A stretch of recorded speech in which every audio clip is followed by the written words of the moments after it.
Hello everyone, so welcome back to this channel. और आज हम करने वाले हैं अर्थ्स इंटीरियर और प्लेट टेक्टोनिक्स। तो अर्थ के इंटीरियर के बारे में हम जो देखें, आज हम देखेंगे अर्थ के इंटीरियर में क्या क्या चीज़ें होती हैं, क्या क्या चीज़ें पाई जाती है, वो हम देखने वाले हैं। ठीक है, और प्लेट क्या होता है वो भी हम जानेंगे, सब आगे जानेंगे। ओके, तो चलो देखो, जोग्राफी अब हम क्या कर रहे हैं, अभी जोग्राफी कर रहे हैं। जोग्राफी दो टाइप, एक होता है जियोलॉजी, एक होता है जियोलॉजी, एक होता है जियोग्राफी। दोनों में अंतर क्या होता है? जो जियोलॉजी में हम क्या पढ़ते हैं, अर्थ के इंटीरियर के बारे में। आज हम जियोलॉजी का टॉपिक करने वाले हैं। ठीक है, तो अर्थ के इंटीरियर के बारे में आज हम पढ़ने वाले हैं। जियोलॉजी का मतलब अर्थ के इंटीरियर के बारे में जो पढ़ते हैं उसको बोलते हैं जियोलॉजी का पार्ट। ठीक है, और अर्थ के जो बाहरी हिस्से के बारे में पढ़ते हैं, जैसे एटमॉस्फेयर पढ़ेंगे, रिवर वगैरह, जो भी माउंटेन्स वगैरह, अर्थ के बाहरी हिस्सा है सब, तो इसको हम लेते हैं ज्योग्राफी में पढ़ते हैं। ठीक है, तो आज हमारा क्या होने वाला है, जियोलॉजी। इसमें अर्थ का इंटीरियर और प्लेट्स वगैरह जो भी हम देखेंगे, कितने प्लेट्स होते हैं, क्या क्या सब प्लेट्स में क्या क्या चीज़ें होती है वो। ओके, चलो, तो ये जो अर्थ का इंटीरियर हम पढ़ने वाले हैं, तो अर्थ के इंटीरियर के बारे में हमें पता चला कैसे, how do we get to know about the earth interior? क्योंकि वैसे बताया नहीं है मैंने अभी तक। तो अर्थ का जो रेडियस है वो कितना है? अर्थ का रेडियस है 6370 किलोमीटर। इतना रेडियस है अर्थ का। ठीक है, अर्थ का रेडियस इतना है 6370 किलोमीटर। और अभी तक क्या मतलब, जितने मैक्सिमम इंसान कहाँ तक जा पाया है, जैसे माइंस वगैरह जो खदानें सब होती हैं, बहुत गहरा गहरा तक खदानें ऐसे होती हैं, तो वो मैक्सिमम टू मैक्सिमम 3 से 4 किलोमीटर तक ही गई है, 3 से 4 किलोमीटर तक ही। लेकिन हमें पता है 6370 किलोमीटर, हमें ये चीज़ पता है कि अर्थ का रेडियस इतना है, मतलब हमें इतना तक के बारे में पता है। तो इतना अंदर के बारे में पता चला कैसे, जब हम जा तो पाए नहीं वहाँ, हम तो 3-4 किलोमीटर तक ही गए, माइंस वगैरह 3-4 किलोमीटर तक ही है, तो इतना अंदर तक पता चला कैसे? तो वो हम देखते कैसे पता चला। तो अलग अलग सोर्सेज, जैसे कि कुछ सोर्सेज है डायरेक्ट सोर्सेज, कुछ है इनडायरेक्ट सोर्सेज। डायरेक्ट सोर्सेज मतलब कि जो अर्थ से डायरेक्ट कनेक्टेड हो, अर्थ के इंटीरियर से डायरेक्ट कनेक्टेड हो। ठीक है, जैसे वोल्केनोस, रॉक्स, वोल्केनोस जैसे जो वोल्केनोस से देखो, जैसे वोल्केनोस से निकलता है ये वही, तो इसके अंदर से क्या निकलता है? इसके अंदर से मगमा निकलता है, मैग्मा। ठीक है, इसके अंदर से मैग्मा निकलता है, जिसको लावा भी बोलते हैं, लावा, इसको लावा बोलते हैं। डिफरेंस क्या है दोनों में, कि जब ये निकलने के पहले इसको मगमा बोलते हैं, जब ये अंदर रहता है, और जैसे ये बाहर आता है इसको लावा कहा जाता है। ठीक है, बस इतना ही अंतर है, दोनों एक ही चीज़ है। अंतर बस इतना है कि अंदर रहता है तो उसको मगमा कहते हैं, जब ये बाहर आ जाता है तो उसको लावा कहते हैं। तो इससे हमें पता चलता है अर्थ के इंटीरियर के बारे में। और ये डायरेक्ट सोर्स है। कैसे कि भाई डायरेक्ट सोर्स कैसे, ऑब्वियस सी बात है, अर्थ के अंदर से आ रहा है, तो अर्थ के अंदर से आ रहा है, तो अर्थ की जो अंदर की चीज़ें वही तो बाहर आ रही है, ऑब्वियस सी बात है। तो अर्थ का डायरेक्ट सोर्स हो गया। पता कैसे चलता है हमें वोल्केनोस से?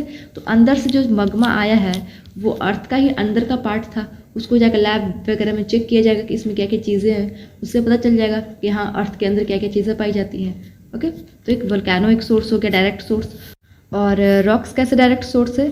तो जो माइनिंग्स वगैरह होती हैं तो उसके अंदर से रॉक्स भी तो निकलते हैं, बड़े बड़े से चट्टाने निकलते हैं, तो उसको भी चेक किया जाएगा, क्योंकि वो भी तो अर्थ के इंटीरियर से ही निकला हुआ है, तो उसको भी चेक किया जाएगा कि उसमें क्या क्या चीज़ें पाई जाती हैं। उससे ये पता चलेगा कि हाँ अर्थ के इंटीरियर में क्या है। ठीक है, इनडायरेक्ट सोर्सेज भी कुछ होते हैं, जैसे कि मेटेरोइड्स क्या है, एक सेलेस्टियल बॉडी है। ठीक है, तो वो ये जो मेटेरोइड्स है वो उसी मटेरियल का बना हुआ है जिस मटेरियल का अर्थ बना हुआ है। तो मेटेरोइड्स पता चल जाएगा, मेटेरोइड्स को चेक करेंगे तो उसको पता चल जाएगा हाँ अर्थ भी इस चीज़ से बना हुआ है। ग्रेविटी भी एक इनडायरेक्ट सोर्स है। मैग्नेटिक फील्ड, अर्थक्वेक की जो वेव्स होती हैं वो भी एक इनडायरेक्ट सोर्स है, जिससे पता चलता है अर्थ के इंटीरियर के बारे में। तो आज हम अर्थक्वेक को थोड़ा सा हम डिटेल में करने वाले हैं। ओके, तो चलो, ये तो बता दिया वोल्केनोस। इंटीरियर ऑफ द अर्थ। अब हम इंटीरियर ऑफ द अर्थ की जो इंटीरियर है उसको हम बनाते हैं डायग्राम। ठीक है, चलो, अर्थ के इंटीरियर को डिवाइड कैसे किया गया, ये रहा अर्थ। देखो ये अर्थ कैसे है, चलो ये है अर्थ देखो ये अर्थ है, इसका ऐसा छोटा सा टुकड़ा ऐसे निकाल दिए हैं। ओके, ये अर्थ है, इसका ये रेडियस हो गया, इसको ऐसा करके ऐसे पिज्जा की तरह से निकाल दिए हैं। ठीक है, वाटरमेलन ऐसा कुछ पीस होता ना, तो उसी का ये पीस है, समझ गए, यही है ये। ओके, तो इसको हम कैसे कैसे डिवाइड करते वो देखो, यहाँ से लेके एक ये पार्ट है, एक ये पार्ट है, 3 पार्ट में, मेनली ये 3 पार्ट में डिवाइडेड है।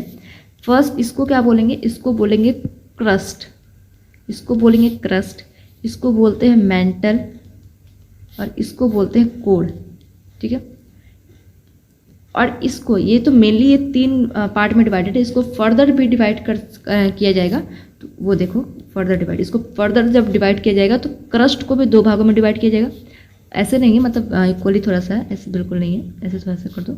मेंटल को भी 2 पार्ट में डिवाइड किया जाएगा और कोर को भी 2 पार्ट में डिवाइड किया जाएगा। तो ऊपर वाला जो पार्ट है आउटर क्रस्ट, नीचे वाला जो पार्ट है इनर क्रस्ट, ठीक है।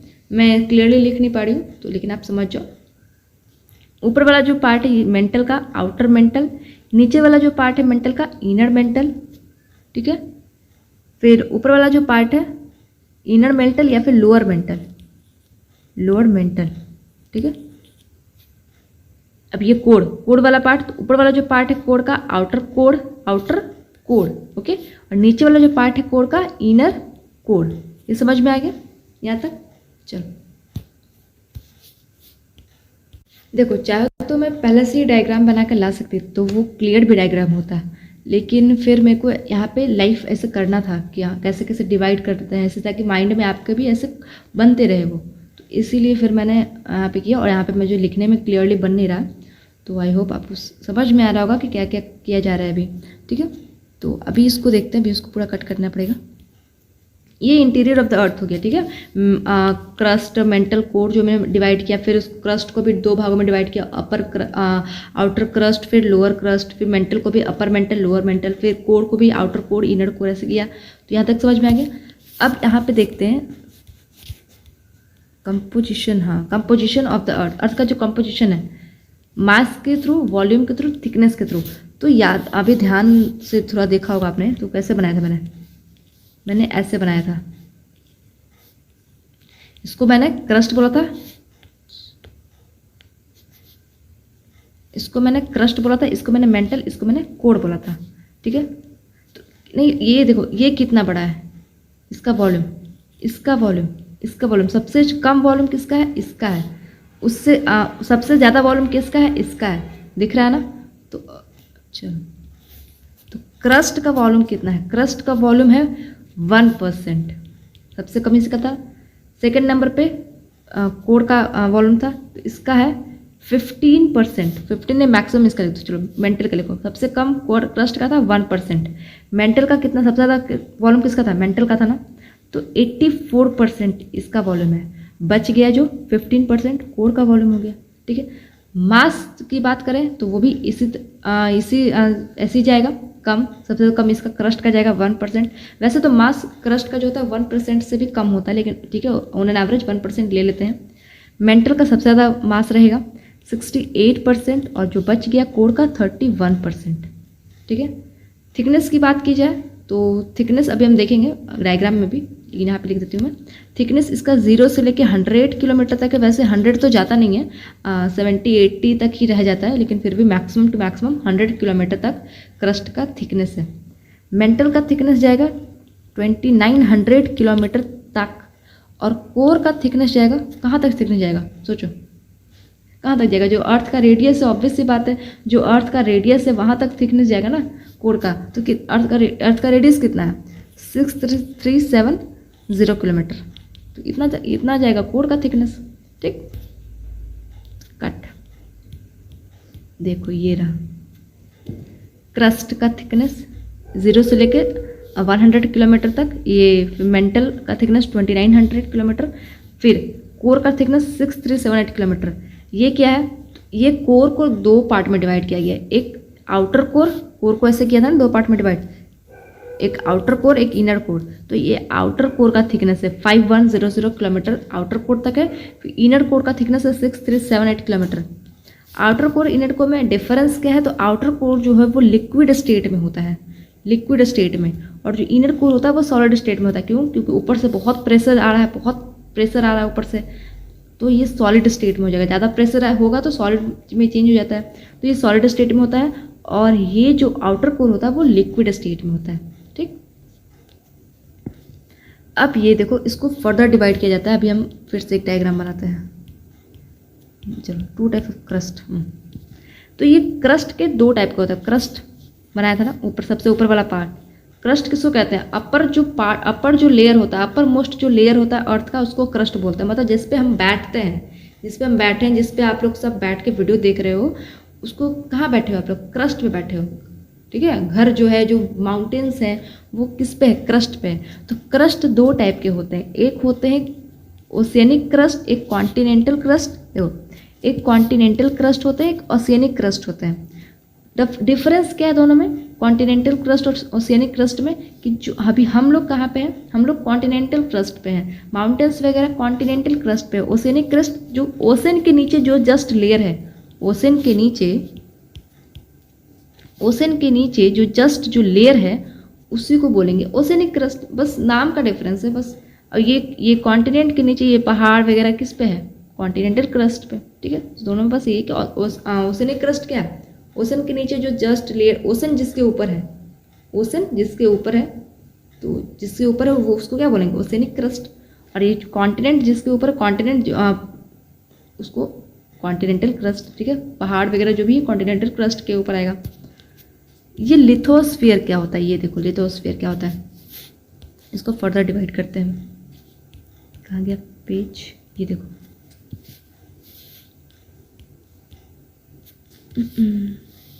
ये था, ये बनाया था, ठीक है। ये बनाया था, ये बनाया था, ऐसे बनाया था। चलो, फिर इसको फर्दर डिवाइड किया था। ये क्या था? Outer crust, inner crust. Outer crust, inner crust, sorry, outer crust, inner crust. ये क्या था? आउटर मेंटल, इनर मेंटल या फिर लोअर मेंटल, ठीक है। अपर मेंटल नहीं, अपर मेंटल बोल दो जैसे। अपर मेंटल, लोअर मेंटल, ठीक है। Code, outer code, inner code, ये तो डिवाइड कर दिया था उस वक्त। अब आई होप ये दिख जाए। चलो, ये जो है क्रस्ट को नहीं, ये अपर मेंटल में देखो, ये हम कलर कर रही हूँ मैं। एक लेयर है अपर मेंटल में, एक ऊपर वाला एक लेयर है, ठीक है। ये जो है ऊपर वाला लेयर, ये अपर मेंटल का, ठीक है। अपर मेंटल का ये लेयर बता रही हूँ मैं। ओवरऑल मेंटल का भी बोल सकते हो, लेकिन अपर मेंटल, ठीक है। अपर मेंटल का ये जो ऊपर वाला लेयर है, ये सॉलिड पार्ट है मेंटल का। अपर सॉलिड पार्ट है मेंटल का, ठीक है। ये सॉलिड है। ये अपर मेंटल का ये जो ऊपर वाला पार्ट, इसको फर्दर डिवाइड कर रही हूँ, ये सॉलिड है। ये तो इसको क्या बोलेंगे? Upper solid part of the mantle, या फिर upper solid part of the upper mantle, okay. ये सॉलिड है। इसके नीचे एक और लेयर बना रही हूँ, वो भी अपर मेंटल में ही है। इसी के नीचे ये लेयर है। ये क्या है? ये थोड़ा सा सेमी मोल्टन स्टेट में है, मतलब ना लिक्विड है ना सॉलिड है, गाढ़ा है, गाढ़ा, ठीक है। तो सेमी मोल्टन स्टेट में मतलब थोड़ा सा कह सकते हो गाढ़ा, मतलब लिक्विड सेमी मोल्टन, ओके। इसको बोलते हैं एस्थेनोस्फीयर। एस्थेनोस्फीयर आगे मिल जाएगा ये डायग्राम, तो ठीक है। एस्थेनोस्फीयर, एस्थेनो का मतलब ये होता है वीक, ये कमजोर है। ऑब्वियस सी बात है, सेमी मोल्टन स्टेट में है तो कमजोर ही होगा, सॉलिड से तो कमजोर ही होगा। तो ये इसको बोलते हैं वीक। और अभी जो हमने ऊपर में जो वोल्केनो हमने दिखाया था, फिर बताया था मगमा, लावा। तो जो मगमा निकलता है, मगमा अंदर से जो निकला है वो मगमा, ऊपर बाहर आ गया उसी को लावा बोलेंगे, पता है। तो जो मगमा निकलता है कहाँ से निकलता है? यही एस्थेनोस्फीयर से निकलता है, ठीक है। ये मगमा कहाँ से निकलता है? एस्थेनोस्फीयर से निकलता है। समझ में आ गया? अभी जो मैं इसके पहले जो चीख के मैं जो लिथोस्फीयर कह रही थी, लिथोस्फीयर कौन सा पार्ट है?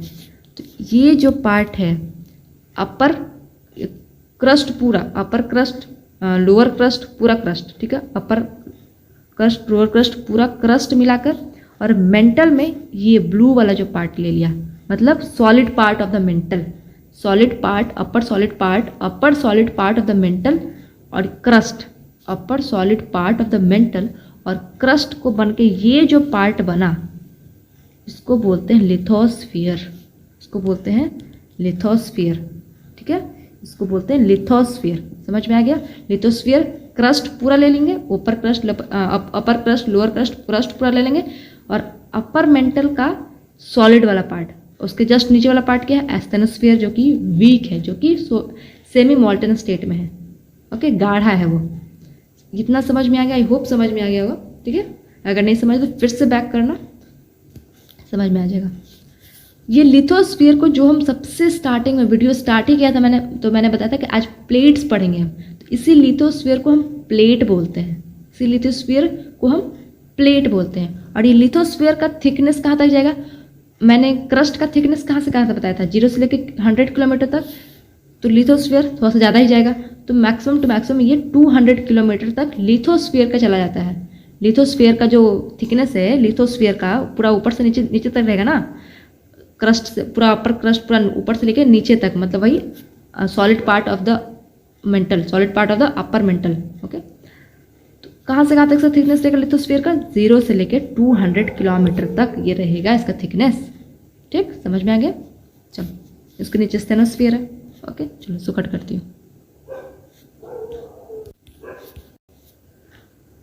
ये सब तो बता दिया, मास, वॉल्यूम, थिकनेस। अब ये सब चीज़ें याद रखनी है। ठीक है, मास, वॉल्यूम, थिकनेस से जो 1% ऐसा करके बताया था वो सब याद रखना है। ओके, चलो ये बता दिया था मैंने अभी बताया ना, ये स्टेनोस्फीयर, ये वाला स्टेनोस्फीयर हो गया। ठीक है, ये upper solid part of the mantle है। ठीक है, तो ये यहाँ से यहाँ तक लिथोस्फीयर वाला पार्ट आ गया। ओके, और ये वाला सिर्फ था क्रस्ट वाला पार्ट, और ये वाला ले लेंगे तो पूरा लिथोस्फीयर वाला पार्ट। ठीक है, समझ में आ गई।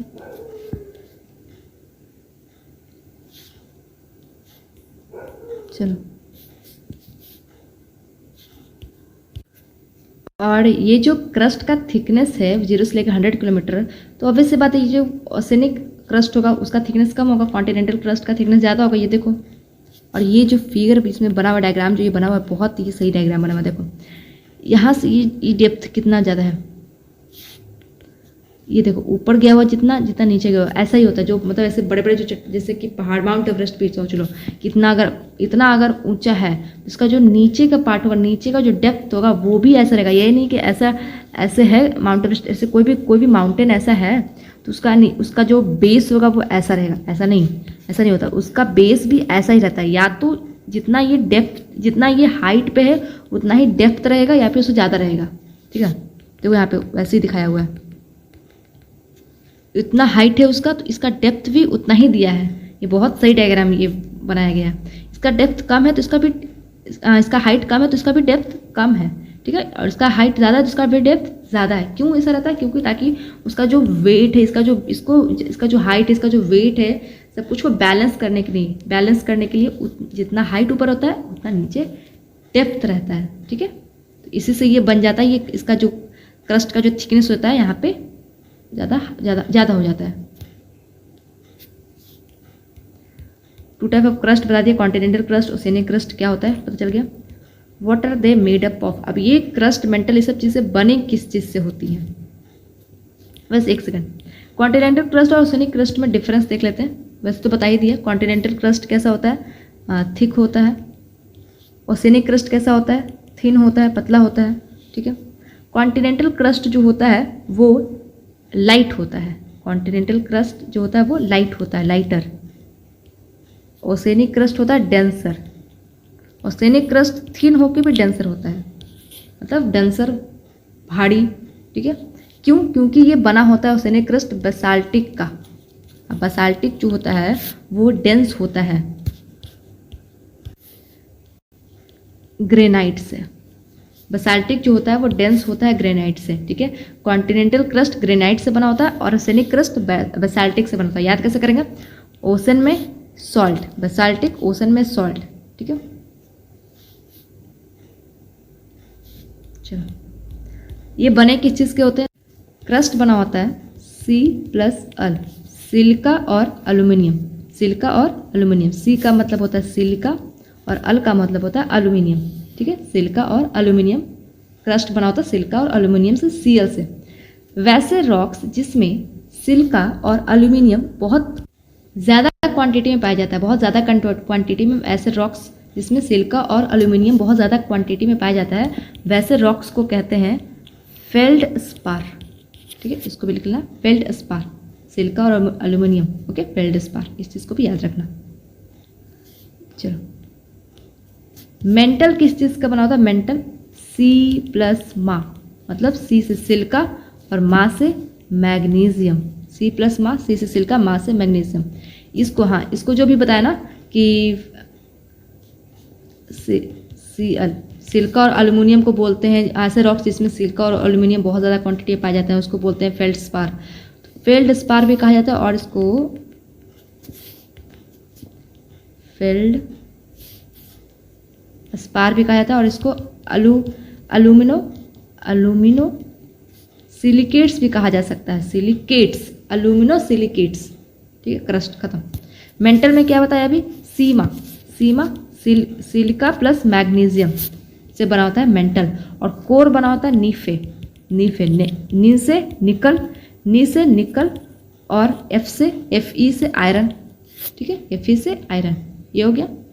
इसको याद थोड़ा सा कैसे कर सकते हैं? क्रस्ट बताया था Cl, सीमा, नीफे। इसको याद कैसे करेंगे?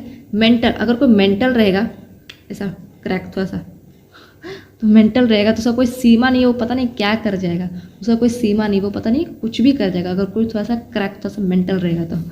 क्रस्ट कैसे करेंगे? Crust Cl,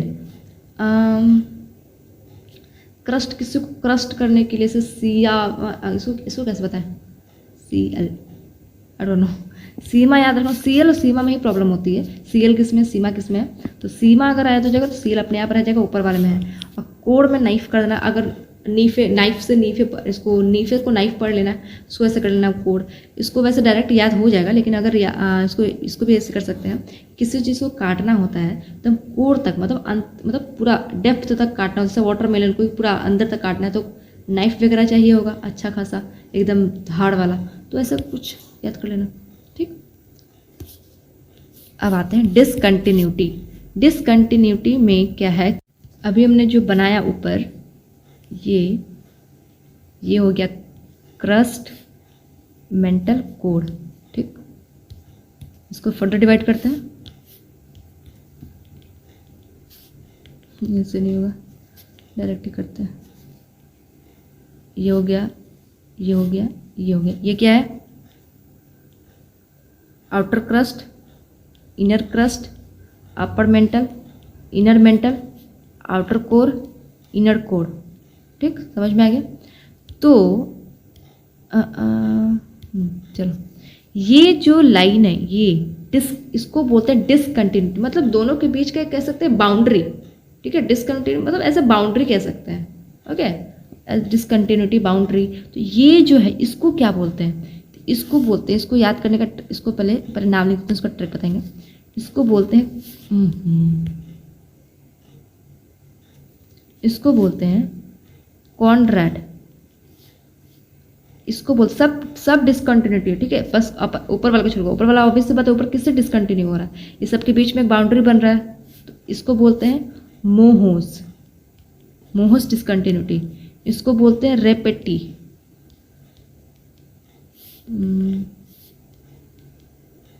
रेपेटी discontinuity. इसको बोलते हैं ग्यूटेनबर्ग,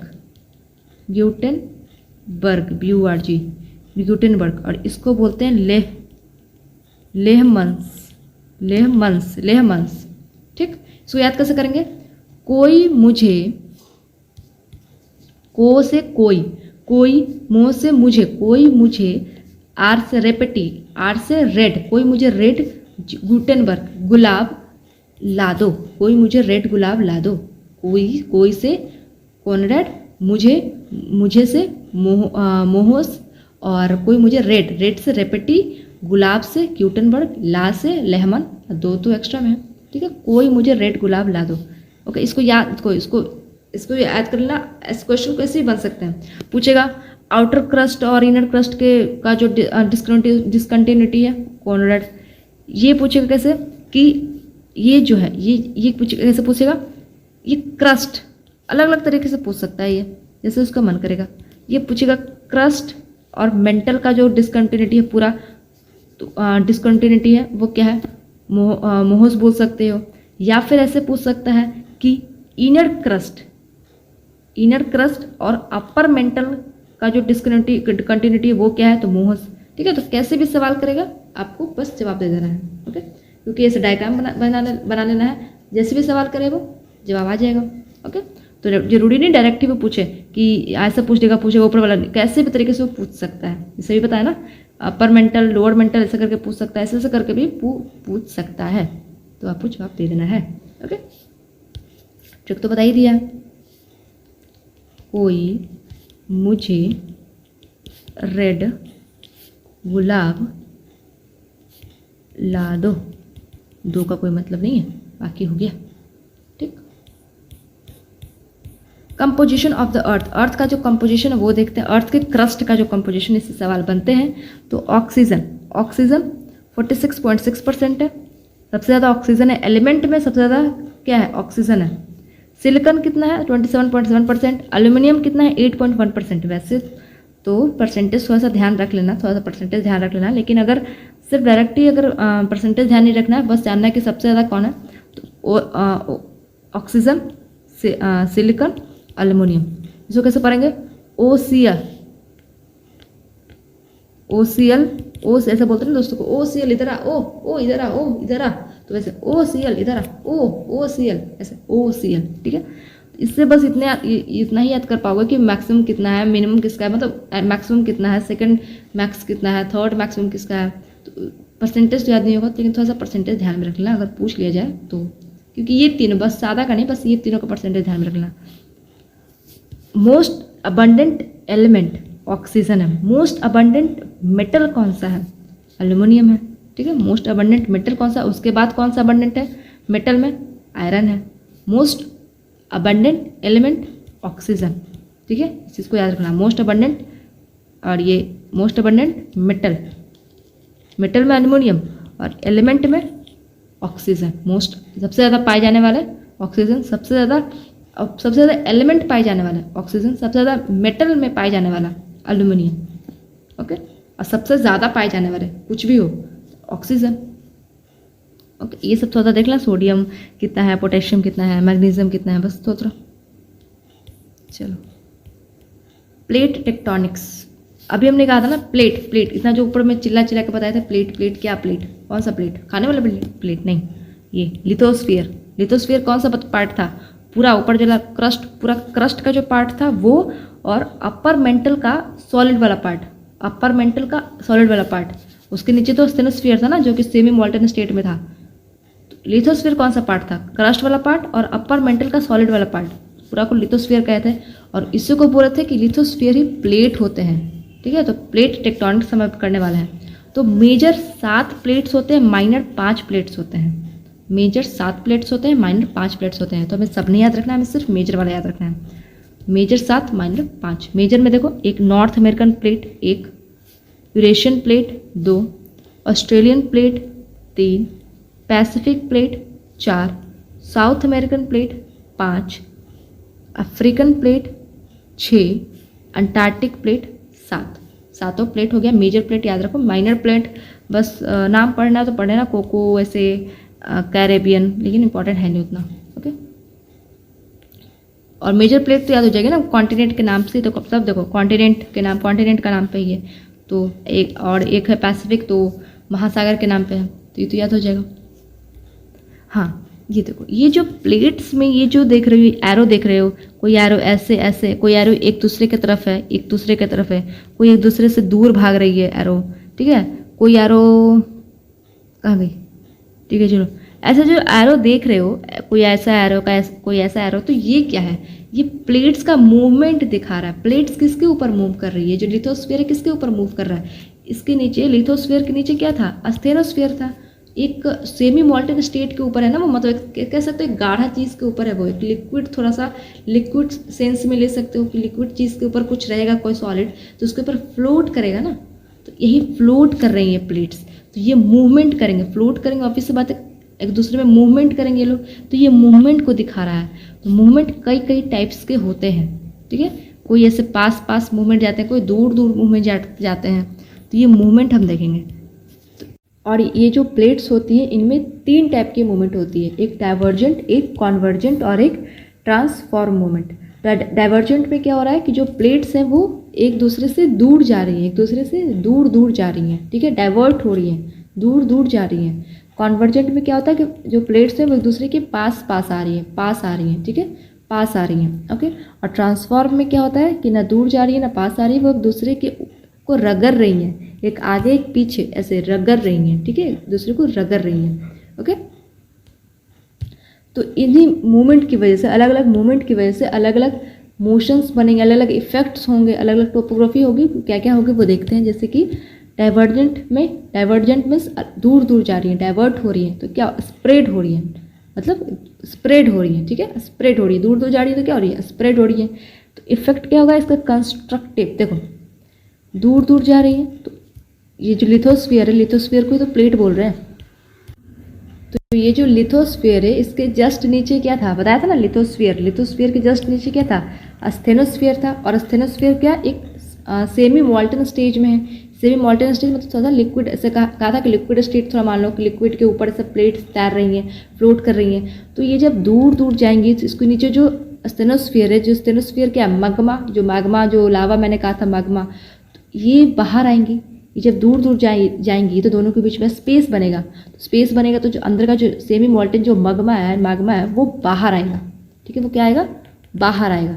तो उससे क्या आएगा, कंस्ट्रक्ट होगा, कुछ बन जाएगा। क्या बन जाएगा, ऐसे रिफ्ट, ऐसे चेन्स बन जाएंगे, ऐसे छोटे छोटे माउंटेन्स, ऐसे चेन बन जाएगा, ठीक है, छोटे छोटे माउंटेन्स कैसे चेन बनेंगे, उसको बोलते हैं रिफ्ट या फिर रिज, ठीक है, ऐसे ऐसे बन जाएगा। तो इसको क्या, रचना, कुछ चीज़ का बन रहा है, इस मूवमेंट डाइवर्जेंट मूवमेंट से हो रहा है क्या, कुछ बन रहा है, तो इसको बोलते हैं कंस्ट्रक्टिव, ठीक, कंस्ट्रक्टिव मतलब कुछ चीज़ का बनना, रचना होना, ओके। ये होता है कॉन्वर्जेंट में क्या है कि पास पास आ रही है, पास पास आएंगी। तो मैंने क्या कहा था कि दो टाइप की प्लेट होती है, एक होती है कॉन्टिनेंटल प्लेट, एक कौन सी होती है, ओशियनिक प्लेट। तो जो दो टाइप की प्लेट होती है, जो हल्का प्लेट होगा वो तो ऊपर रह जाएगा, लेकिन जो भारी वाला प्लेट होगा वो डेंसिटी उसका भारी होगा, डेंस होगा, तो वो नीचे चला जाएगा, ठीक है, हल्का ऊपर आ जाएगा, डेंस वाला नीचे चला जाएगा। तो पता चल गया कौन सा डेंस होगा भाई, कौन सा डेंस होता है, जो ओसेनिक वाला जो होता है वो डेंस होता है, बेसाल्टिक से जो बना होता है, तो उस पता चलेगा कौन नीचे जाएगा कौन ऊपर जाएगा। तो जो डेंस वाला होता है वो नीचे चला जाता है और जो लाइट वाला होता है वो ऊपर आ जाता है, ठीक है। जब पास पास आते हैं दोनों प्लेट्स, जो डेंस वाला होता है वो उसे नीचे की तरफ धंस जाता है और हल्का वाला ऊपर आ जाता है। जो धंस जाता है, जो ऐसे धंसना है, जो धंस गया, इसी को बोलते हैं सबडक्शन हो गया, मतलब धंस गया है, ठीक है, सबडक्शन। तो ये धंस गया, तो ये तो ऊपर लिथोस्फीयर का पार्ट था ना, ये अंदर धंस गया, तो अंदर जाके क्या बन गया, अंदर जाके स्टेनोस्फीयर बन गया, ये अंदर जाके ये मैग्मा बन गया, ठीक है। किसकी वजह से बना, नीचे अंदर में क्या था, मैग्मा ही था, मैग्मा की गर्मी की वजह से, मैग्मा की वो हीट, वो टेम्परेचर की वजह से ये भी पिघल गया और ये भी मैग्मा ही बन गया, ठीक है। किसकी वजह से बना, मैग्मा के स्टेनोस्फीयर की वजह से बना। क्या बन गया, ये भी स्टेनोस्फीयर ही बन गया, ओके। अब क्या हो गया, नीचे में जो स्टेनोस्फीयर था, पहले इतना अमाउंट था, अब अमाउंट इंक्रीज हो गया भाई, क्योंकि ये जो एरिया था ये भी तो स्टेनोस्फीयर ही बदल गया, स्टेनोस्फीयर ही बन गया। ये जो लिथोस्फीयर था अंदर जाके स्टेनोस्फीयर बन गया, तो अंदर जाके स्टेनोस्फीयर की अमाउंट बढ़ जाएगी, ज़्यादा हो जाएगा। तो जो लिक्विड या फिर गैस ज़्यादा हो जाता है तो कहीं ना कहीं से वो निकल जाता है। तो अब कहीं ना कहीं वो देखेगा, कहीं ना कहीं क्रैक वगैरह देखेगा अर्थ में, और वहाँ से वो निकल जाएगा। इसी से वो वोल्केनो बनते हैं, ठीक है, इसी से वो ऐसे वोल्केनो के रूप में से वो निकल जाएगा। जो एक्स्ट्रा स्टेनोस्फीयर नीचे जो क्रिएट हो जाएगा वो वोल्केनो के रूप में निकल जाएगा। तो कहीं ना तोड़ फोड़ के निकलेगा, वो क्रस्ट वगैरह को तोड़ फोड़ के निकलेगा, कहीं क्रैक दिखेगा उसको तोड़ फोड़ के निकलेगा। तो इसलिए इसको डिस्ट्रक्टिव बोलते हैं। और इससे बनता क्या है, ट्रेंच। जैसे इसमें रिज बना था, इससे चेन ऑफ माउंटेन, छोटे छोटे चेन ऑफ माउंटेन्स बने थे, इसको रिज बोलते हैं। वैसे इसमें ट्रेंच बनेगा। ट्रेंच पता ऐसे आया और ऐसे चला गया, तो ये गड्ढा टाइप का बन गया, तो इसको ट्रेंच बोलेंगे, गड्ढा बन गया, ठीक है। ट्रांसफॉर्म में क्या हो रहा है कि ऐसे एक आगे एक पीछे जा रहा है, दूसरे के ऐसे आगे पीछे हो रहा है, लैटरल स्लाइडिंग हो रही है। इसमें कुछ भी नहीं होता है, इसमें कोई कुछ भी इससे कुछ खास कुछ भी मेजर इफेक्ट नहीं आता है। इससे सिर्फ एक होता है कि इससे अर्थक्वेक आता है। कैसे आता है वो हम देखेंगे, इससे अर्थक्वेक आता है, ओके। चलो, एक दूर दूर पास पास ट्रांसफॉर्म। तो अर्थक्वेक कैसे आता है, तो ये जो हमने दिखाया ट्रांसफॉर्म में कि एक आगे एक पीछे जा रही है, एक दूसरे के ऊपर ऐसे क्या रगड़ रही हैं, तो इतना स्मूथ थोड़े ना होता है अर्थ, जो ये लिथोस्फीयर इतना स्मूथ थोड़े ना है, जैसे कोई एकदम केक की तरह इतना स्मूथ थोड़े ना है। ऐसे ऐसे जिक्सॉ जिक्सॉ ऐसा पजल, ऐसे ऐसे जिक्सॉ ऐसे ना रहेगा, स्मूथ थोड़ा रहेगा ऐसे का अर्थ, ऐसा अर्थ का जो प्लेट है ऐसे स्मूथ थोड़ा रहेगा, ऐसे टेढ़ा मेरा टेढ़ा मेरा टेढ़ा मेरा, ऐसे जिक्सॉ जिक्सॉ ऐसा रहेगा, ऐसा रहेगा, ऑब्वियस सी बात है। तो ये जब ऐसे ऐसे जिक्सो जिक्सो ऐसे ऐसे जिक्सो जिक्सो रहेगा तो आगे पीछे जब ये होगा तो ऑब्वियस सी बात है कि इसका जो फॉल्ट रहेगा, इसका जो फॉल्ट रहेगा कहीं, तो उसमें जाके एक दूसरे में अटक जाएंगे वो। ऐसे इमेजिन करो कि इसे जो फॉल्ट रहेगा तो उसमें क्या करेंगे, उसमें जाके लॉक हो जाएंगे, ऐसे करके इसमें ये घुस जाएगा, इसमें ये घुस जाएगा, तो क्या होगा, वो लॉक हो जाएगा, अटक जाएगा। ठीक है, तो जो अटकेगा, जो खट से ऐसा आवाज़ करेगा, जो अटकेगा ऐसे खट से ऐसा जो होगा, खट से जो लॉक होगा वहाँ पे, तो एक ये वाला अपने आप को उधर खींचेगा, ये वाला अपने आप को इधर खींचेगा, दोनों एक दूसरे पे एकदम ऐसा एनर्जी एकदम लगाएंगे एक दूसरे को एकदम अपोजिट में खींचने के लिए। ठीक है, तो ये जो खट से आवाज़ होगा, जो खट से आवाज़ होगा, तो इसमें दूसरे को खींचेंगे वो एक दूसरे को अपोजिट जाने के लिए। ठीक है, लॉक हो गया, खट से आवाज़ हुआ, एक दूसरे को जाने के लिए इधर ये इधर जाएगा, उसके लिए दोनों एक दूसरे को खींचेंगे उस फॉल्ट से निकलने के लिए। तो ये जो एनर्जी रिलीज होती है, जो दोनों एक दूसरे को खींचेंगे तो जो एनर्जी रिलीज होगी वही अर्थक्वेक होगा। ठीक है, उसी को अर्थक्वेक, वही अर्थक्वेक उसी को कहा जाता है। ठीक है, एनर्जी रिलीज होगी और वहीं से अर्थक्वेक आएगा। ठीक है, समझ में आया अर्थक्वेक कैसे आ रहा है? जो खट से आवाज़ हो रही है, खट से आवाज़ हुई तो एनर्जी रिलीज हुआ, फिर अर्थक्वेक आया। ठीक, तो अर्थक्वेक क्या होता है? Shaking of the earth. Earth क्या होगा? ऑब्वियस बात है, ऐसे खट से होगा तो अर्थ शेक करेगा। शेकिंग ऑफ द अर्थ, वो जो एनर्जी बहुत मात्रा में जो एनर्जी निकल रही है, पूरा डिस्ट्रक्टिव, पूरा ऊपर, जानते ही अर्थक्वेक आता है पूरा ऊपर डिस्ट्रक्शन हो जाता है। Release of the energy along the fault, अभी बताया फॉल्ट क्या होता है, तो एनर्जी का रिलीज होगा along the fault line in the form of waves की फॉर्म में वो एनर्जी रिलीज होती है। ठीक है, तो जो जहाँ पे खट से आवाज़ करता है, जहाँ पे खट से होता है, ऐसे से जो था ऐसे से जो था, जहाँ पे खट से होता है, इसी को बोलते हैं फोकस। जहाँ पे एकदम फॉल्ट में से जब जाके लॉक जहाँ पे हुआ, जहाँ पे लॉक हुआ जाकर, जहाँ से एनर्जी रिलीज हो, जो सोर्स था एनर्जी रिलीज होने का, उसको बोलते हैं फोकस। एपिसेंटर क्या होता है? तो ये जो फोकस से एनर्जी रिलीज होगी, वेव्स की फॉर्म में फोकस से एनर्जी रिलीज हो रही है ऐसे से करके, तो सबसे पहले अर्थ के सरफेस पे सबसे पहले जाके जहाँ पे ये वेव जाके जहाँ जाएगी, सबसे पहले अर्थ के सरफेस पे, उसको बोलते हैं एपिसेंटर। ये जो वेव जा रही है अंदर से बाहर आ रही है, बाहर आ रही है, बाहर आ रही है, तो सबसे पहले जहाँ पे अर्थ के सरफेस पे जहाँ पे सबसे पहले पहुँचेगी और वो अर्थक्वेक का वेव्स, उसको बोलते हैं एपिसेंटर। ठीक है, वो मतलब ऐसे परपेंडिकुलर ही होता है। ओके, एपिसेंटर उसको बोलते हैं। और ये जो वेव्स निकलती है उसको बोलते हैं सेस्मिक वेव्स। एपिसेंटर पता चल गया? चल, अब ये जो सेस्मिक वेव्स हो, या एक सेकेंड, फोकस को हाइपोसेंटर बोलते हैं, हाइपोसेंटर। ओके, चल, types of seismic waves. Seismic waves अलग अलग टाइप की होती हैं, दो टाइप की होती है, एक होती है बॉडी वेव और एक होती है सरफेस वेव। बॉडी वेव क्या होती है?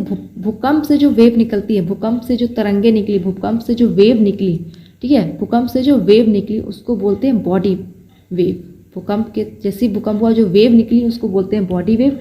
अब वही वेव जो सरफेस को जब आके टच करती हैं तो अपना जो नेचर होता है उसको चेंज कर देती हैं। वही वेव जो सरफेस को आकर टच करेंगी तो अपना नेचर थोड़ा सा चेंज कर देंगी, तो उसको बोलते हैं सरफेस वेव। बॉडी वेव दो टाइप का होता है, एक पी वेव, एक एस वेव। और सरफेस वेव को ही एल वेव भी बोलते हैं। एल वेव का मतलब होता है, एल वेव का मतलब एल वेव को मतलब लव वेव भी कहा जाता है, इसको लव वेव भी कह सकते हैं, या फिर इसको रेले वेव भी कह सकते हैं। रेले वेव, एल वेव को, सरफेस वेव को एल वेव भी कहते हैं या फिर रेले वेव भी कहते हैं। ठीक है, यहाँ तक समझ में आ गया? तो पी से वही primary wave, S secondary wave. ये दोनों कौन सा है? ये दोनों को बॉडी वेव कहा जाता है। और ये सरफेस वेव को एल वेव कहा जाता है। एल वेव वही लव वेव या फिर रेले वेव। ठीक है, तो अंतर क्या होता है? पी वेव, प्राइमरी वेव कैसा होता है? लॉन्गिट्यूडनल होता है। ये जो पी वेव है, जो प्राइमरी वेव है, ये कैसा होता है? ये लॉन्गिट्यूडनल होता है, लॉन्गिट्यूडनल होता है। ठीक है, ये बता दिया लॉन्गिट्यूडनल होता है। और ये ट्रैवल करता है through the body of the अर्थ। मतलब पी वेव वाइब्रेट करता है। कैसे वाइब्रेट करता है? वाइब्रेट करता है पैरेलल वाइब्रेट करता है।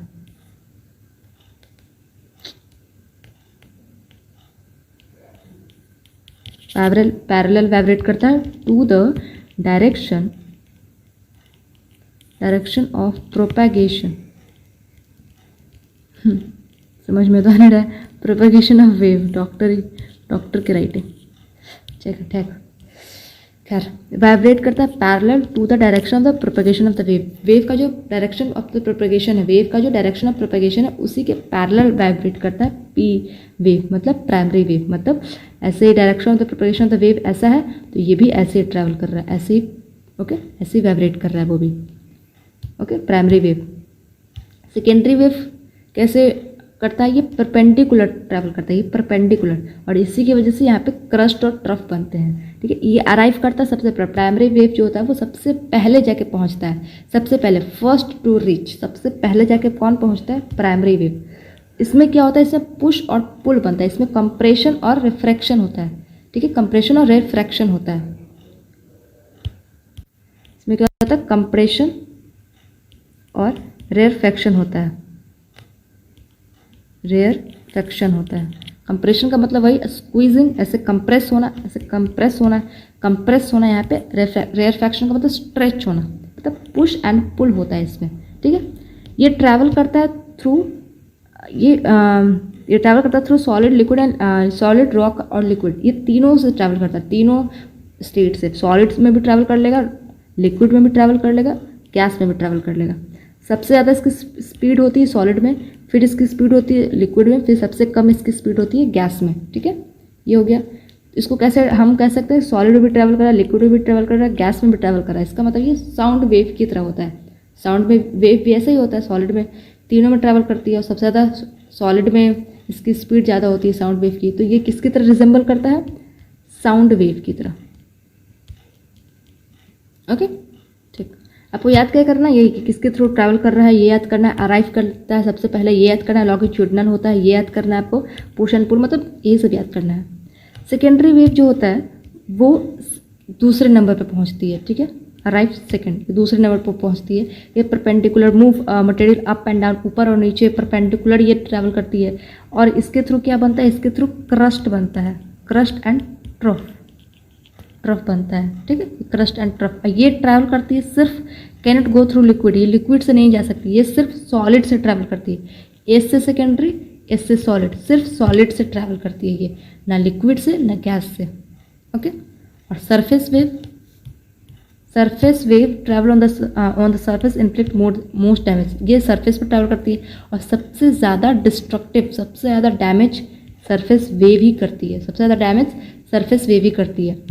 एक लव वेव्स, एक रिले वेव्स बता दिया। चलो, अब ये जो अभी हमने देखा कि पी वेव्स और जो एस वेव्स हैं, तो ये P waves solid, liquid, gas तीनों से ट्रैवल कर रही हैं, एस वेव्स सिर्फ सॉलिड से कर रही हैं। तो इसका एक शैडो जोन बनता है, हमने उसको देख लिया कैसे कैसे ट्रैवल करती है पी वेव्स, एस वेव्स।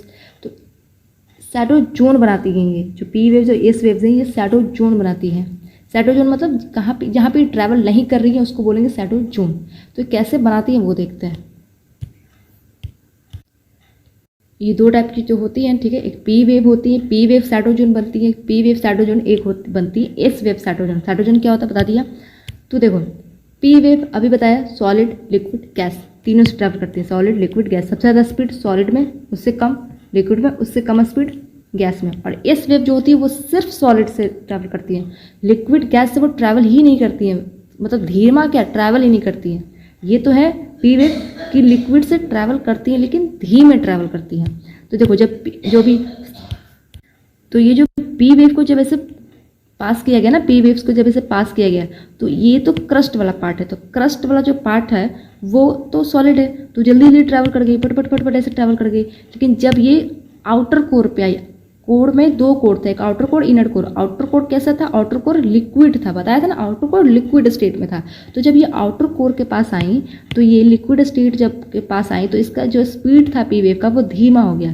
तो ये धीमा हो गया, तो धीमे धीमे गई, यहाँ तक तो पहुँच ही नहीं पाई, धीमे धीमे गई, ये धीमे धीमे जहाँ पे जैसी वाटर के पास या जैसी लिक्विड के पास आई है, इनका स्पीड धीमा धीमा हो गया, तो ये यहाँ पे गई नहीं, इसलिए इसको बोलते हैं shadow zone. Shadow zone of P wave कहाँ से कहाँ तक है, 105 डिग्री से लेकर 145 डिग्री तक है।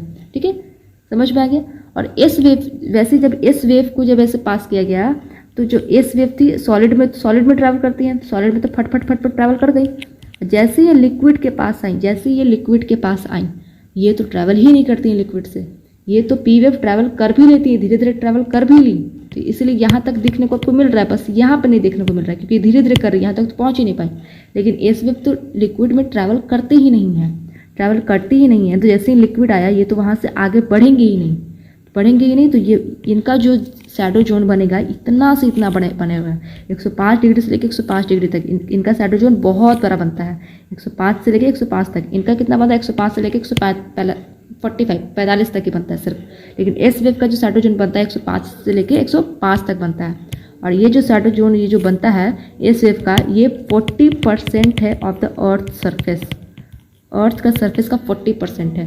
ठीक है, तो ऊपर में जो स्टार्टिंग में जो बताया था कि अर्थक्वेक से पता चलता है कि अंदर अर्थ की इंटीरियर के बारे में पता चलता है, इसी से पता चलता है। देखो ये वेव से पता चला ना कि अर्थ के अंदर कैसा है, अंदर अर्थ के अंदर कहाँ लिक्विड है, कहाँ सॉलिड है, अर्थ के अंदर सब कुछ पता चला। तो स्टार्टिंग में बताया था ना कि अर्थ के इंटीरियर के बारे में पता चलेगा अर्थक्वेक के थ्रू, तो पता चल गया।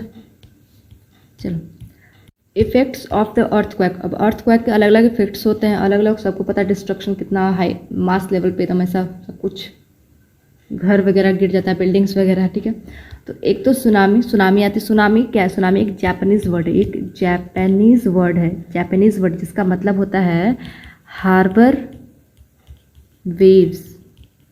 ठीक है, हार्बर वेव्स सुनामी। लैंडस्लाइड्स आती है, लैंडस्लाइड्स क्या होता है, सुनामी। ये देखो ये सुनामी हो गई। लैंडस्लाइड्स ऊपर से ऐसे बड़े बड़े चट्टान है, ये तो मतलब ऐसे छोटा लेवल पे दिखाएगा, वैसे बड़े बड़े चट्टान ऐसे गिर जाती हैं, उसको बोलते हैं लैंडस्लाइड्स। ठीक है, फ्लड्स आता है, फायर्स वगैरह आता है। सॉइल लिक्विफिकेशन का मतलब क्या होता है कि अर्थक्वेक की वजह से क्या होता है, सॉइल वीक पड़ जाता है, इसको बोलते हैं सॉइल लिक्विफिकेशन। एवलांची का मतलब क्या होता है, इसको लैंडस्लाइड की तरह ही समझो, लेकिन लैंडस्लाइड में क्या हो रहा है कि पत्थर वगैरह गिर रहे हैं ऊपर से। एवलांची में क्या हो रहा है कि जो स्नो बॉल्स हैं, जो ग्लेशियर्स हैं, बड़े बड़े जो ग्लेशियर्स, ऐसे स्नो बॉल्स, ऐसे स्नो के बड़े बड़े पहाड़ टाइप का, वो गिरना। ठीक है, वो गिरना, तो उसको बोलते हैं एवलांची। यहाँ पे बस ग्लेशियर्स गिर रहे हैं, यहाँ पे बड़े बड़े रॉक्स वगैरह से गिर रहे हैं, इसको बोलेंगे लैंडस्लाइड। ठीक, ये हो गया। Seismic zone of India. India को 4 सेस्मिक जोन में बांटा गया है, इंडिया को 4 सेस्मिक जोन में बांटा गया है। एक ये देखो 2, 3, 4, 5 seismic zone 2, seismic zone 3, seismic zone 4, seismic zone 5। जो 2 वाला है वो लिस्ट है, वो लिस्ट एक्टिव है। ठीक है, तो ज़्यादातर देखोगे, ज़्यादातर जो प्लेट्यू वाला, जो पेनिनसुलर प्लेट्यू वाला जो रीजन है वो 2 वाला में आता है, लिस्ट एक्टिव वाला में आता है। ठीक है, कलर से देख लेना। फिर जो जोन 3 है वो थोड़ा सा उससे मॉडरेट वाले पे आ जाएगा, मॉडरेट। ठीक है, तो ये सब देख लो, ये सब एरिया मॉडरेट वाला में आ रहा है ये सब। ठीक है, फिर सेस्मिक जोन 4 जो होता है, सेस्मिक जोन 4 वो हाई वाला है। ये सब एरिया जो गुजरात वाला एरिया, फिर ये देख लो ऊपर वाला जो एरिया सब इधर नॉर्थ वाला एरिया, सब इधर जो माउंटेन्स वाला एरिया, हिमालय माउंटेन्स वाला एरिया, ये हाई वाला में आता है। फिर हाईएस्ट वाला जो नॉर्थ ईस्ट वाला एरिया जो हाईएस्ट में जाएगा, ये गुजरात का थोड़ा सा पार्ट हाईएस्ट में है। ठीक है, तो ये टोटल 4 सेस्मिक जोन में बांटा गया। कौन कौन से हैं, 2, 3, 4, 5। सबसे ज़्यादा हाईएस्ट ये है, मतलब ऐसे कर लो, सबसे हाईएस्ट ये, फिर ये कम हाई है, फिर ये मॉडरेट है, फिर ये लिस्ट है 2 वाला। Okay, rings of fire. ये रिंग्स ऑफ फायर ये वो एरिया है, रिंग्स ऑफ फायर उसको बोलते हैं। ये वो एरिया जहाँ पे सबसे ज़्यादा वोल्केनो और सबसे ज़्यादा अर्थक्वेक आते हैं। धरती पे सबसे ज़्यादा वोल्केनो और सबसे ज़्यादा अर्थक्वेक आते हैं। प्रोन टू बहुत ज़्यादा वोल्केनो यहाँ पे आते हैं, बहुत। कैसे, मतलब देखो वोल्केनो अगर पूरे धरती पे वोल्केनो अगर 100% आ रहा है तो 75% वोल्केनो इसी एरिया में आ रहा है। और अर्थक्वेक, पूरे अर्थक्वेक का, टोटल अर्थक्वेक का 90% अर्थक्वेक तो यहीं आता है सिर्फ। और ये एरिया कहाँ पे है, ये जो rings of fire Pacific ocean के पास है, इसलिए इसको Pacific ocean ring of fire इसको बोलते हैं, या फिर इसको सरकम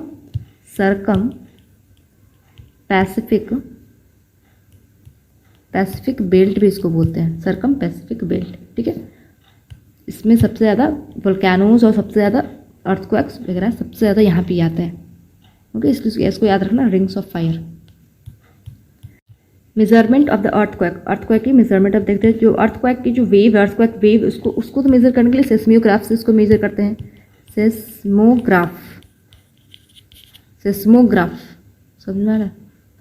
ठीक है। इसकी मैग्नीट्यूड को मेजर करता है रिक्टर स्केल से, और इसकी इंटेंसिटी को मेजर करते हैं मर्कैली स्केल से। इसको याद कैसे करेंगे? एम से मैग्नीट्यूड, एम से मर्कैली नहीं है, ठीक है, नहीं है। तो मैग्नीट्यूड रिक्टर स्केल का जो लिमिट होता है वो कितना होता है? तो ये लिमिटलेस होता है। लेकिन हमने बुक में तो पढ़ा 1 से लेकर 10 तक, 0 से लेकर 10 तक।